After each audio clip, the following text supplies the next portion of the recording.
Después de haber comentado algunos temas centrales del artículo Introducción a la crítica de la filosofía del derecho de Hegel, escrito por Marx en 1843 y publicado en los Anales franco-alemanes, quisiera pasar ahora sí a lo que les prometí al comienzo, que es analizar la famosa introducción en la que Marx expresa su crítica de la religión.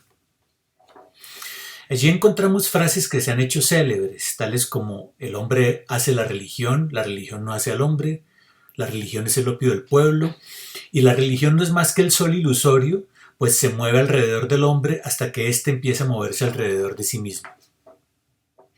¿Qué significan estas frases?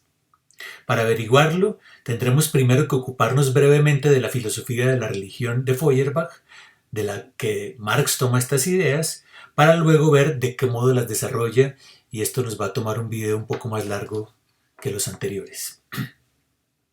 En 1841, es decir, 2 años antes del artículo de Marx, Ludwig Feuerbach había publicado su libro La esencia del cristianismo, que causó gran revuelo en Alemania.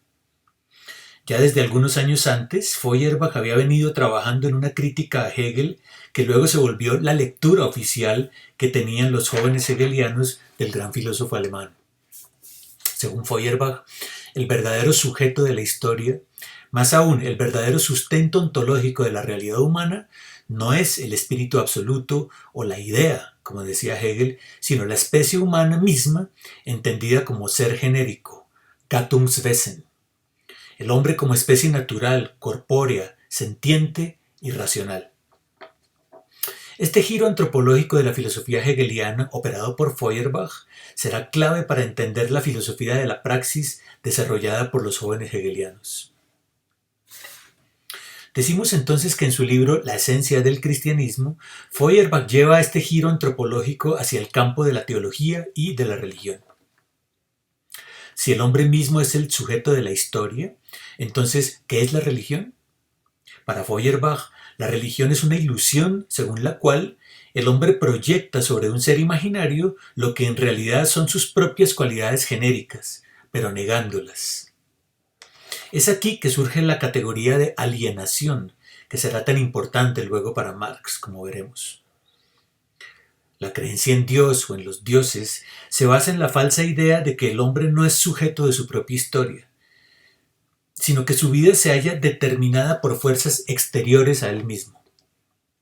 Y recordemos que según la filosofía clásica alemana, la libertad consiste precisamente en la capacidad de determinarse a sí mismo, de ser autónomos, de darse su propia ley, en lugar de plegarse a la autoridad de fuerzas externas. De esta manera, según Feuerbach, el hombre religioso no es libre, sino que vive engañado con respecto a sí mismo, mirándose a sí mismo como un esclavo.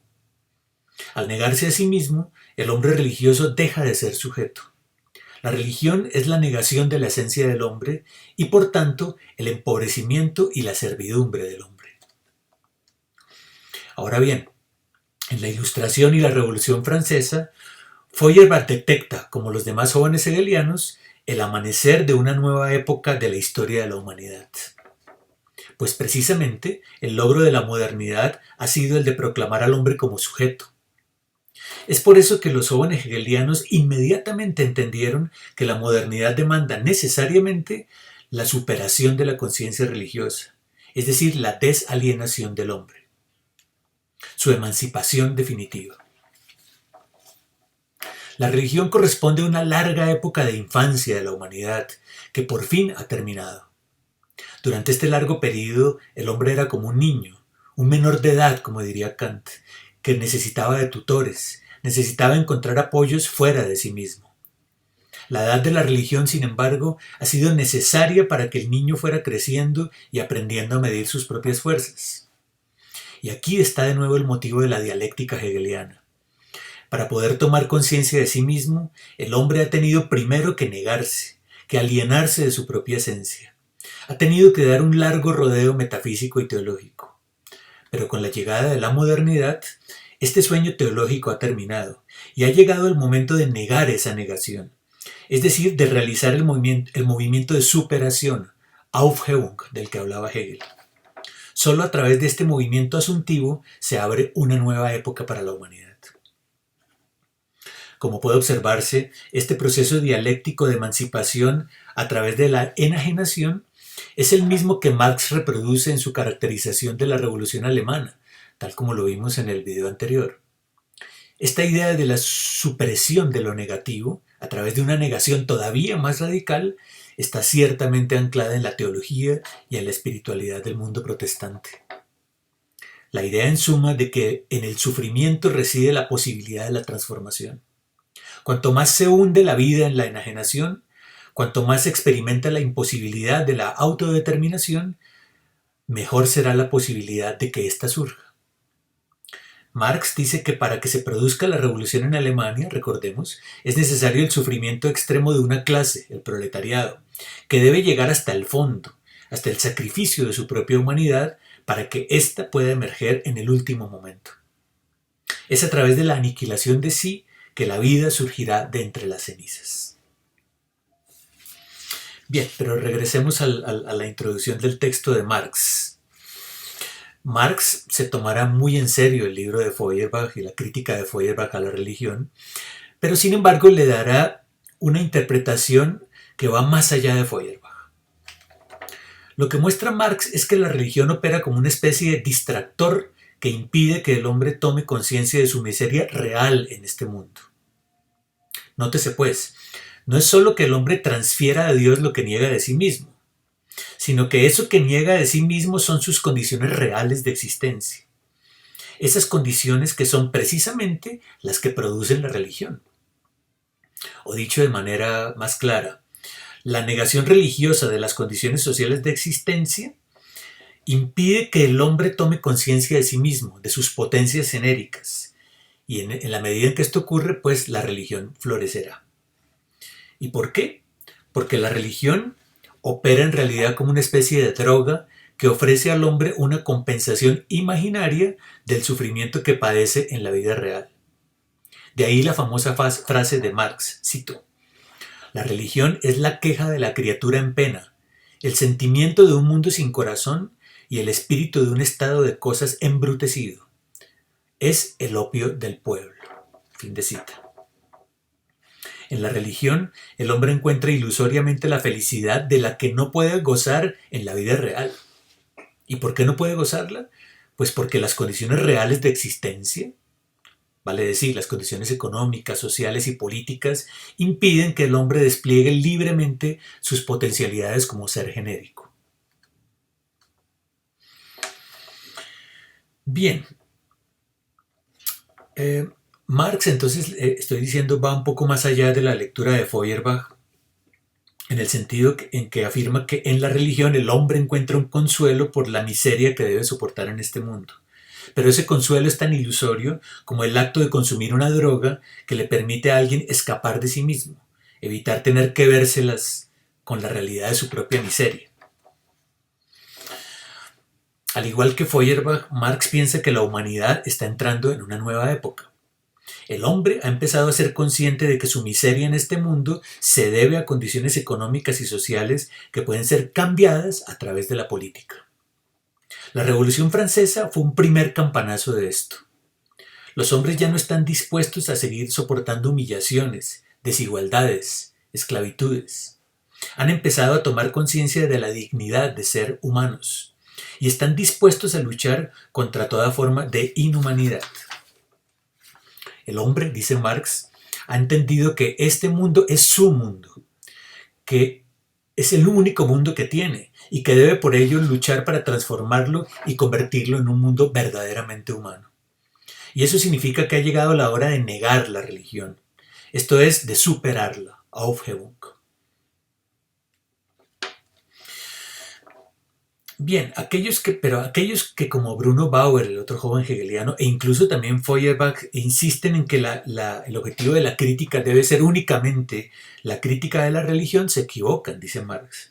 Pues no es la religión el problema real, sino las condiciones sociales que han producido la religión. Negar la religión significa entonces transformar el mundo de injusticia, de inhumanidad, en el que ha crecido la religión, que ha sido el caldo de cultivo de la religión.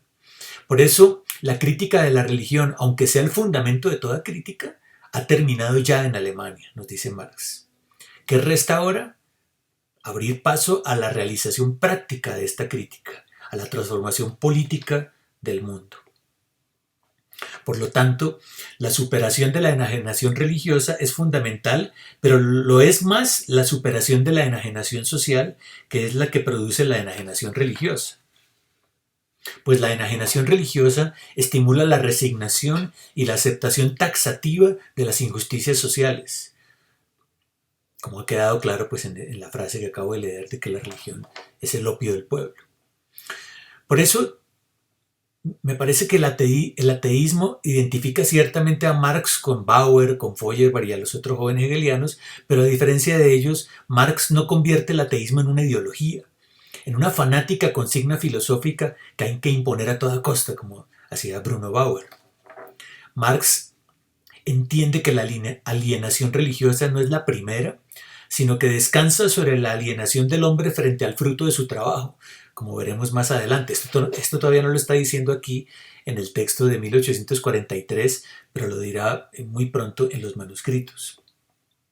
Por eso su ateísmo descansa sobre bases prácticas y no meramente filosóficas, como en el caso de Feuerbach. Bien, esto debe ser tenido muy en cuenta al leer aquella frase de Marx de que el hombre, ya desengañado de la religión, ha de girar en torno a sí mismo y por tanto en torno a su sol real, como nos dice ahí en la introducción, puesto que la religión no es más que un sol ilusorio que se mueve alrededor del hombre hasta que éste empiece a moverse alrededor de sí mismo, páginas 43 y 44. Difícilmente puede uno dejar de pensar aquí en el giro copernicano anunciado por Kant al leer esta frase.